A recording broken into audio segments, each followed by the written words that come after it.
Well, basically, when I heard that we were going to go up to the north side of Iceland, I really didn't know what to expect. And they said it had snowed the night before, and I was expecting to see snow on the mountainsides and be driving through the valleys and, be in awe of it from a distance. And then suddenly we're up in these icy roads.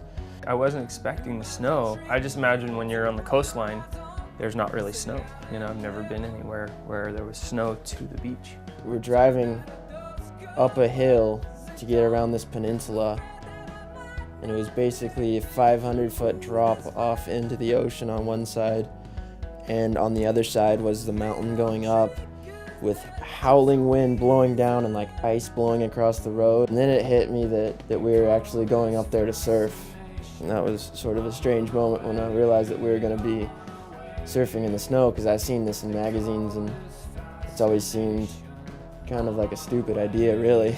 Driving as fast as we can, but none of us know how to drive in the snow, so we're a little bit tripped out and sliding a little bit and going up these hills, looking down at the swell coming in, just hitting these slabs of reef and not rideable. And a little slipping and sliding and almost like white knuckling at grabbing the seat. And then suddenly we pulled into this tunnel that cut through the mountainside, and never seen anything like it, really. It looked like we were in a Disneyland ride.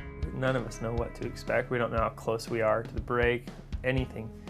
And basically, we pop out, and the tunnel is basically connecting you from one fjord or bay to the next one. Suddenly we came out of the tunnel into this bay, like a picture-perfect bay with a running down the side of it. Perfectly offshore and a couple feet overhead. And we all our eyes just went, oh my God. We pull up and the sun's just basically touching the top of the mountains. The wind's, 35 knots offshore. And we're looking at this wave, and there's 2 or 3 feet of powder on the beach, going into the water. Me and Taylor are looking at it like, oh man, maybe. I don't know what Timmy's thinking. He's just shivering over there. And I look back and Dane's like, are we out there or what? And I'm like, shoot. He's like, let's do it. And I'm like, all right, it's on.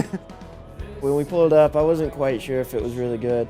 Got pretty pumped to throw on the wetsuit in the snow. And I ended up throwing on 2 hoods, It's just so cold. I've never even thought about surfing in weather like that.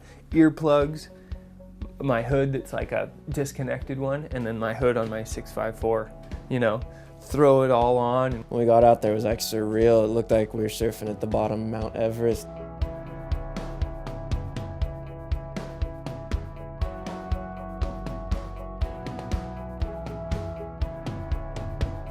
The most amazing snow-covered mountains I've ever seen, on almost not 360 degrees, but 300 degrees around you, because we were in this big bay.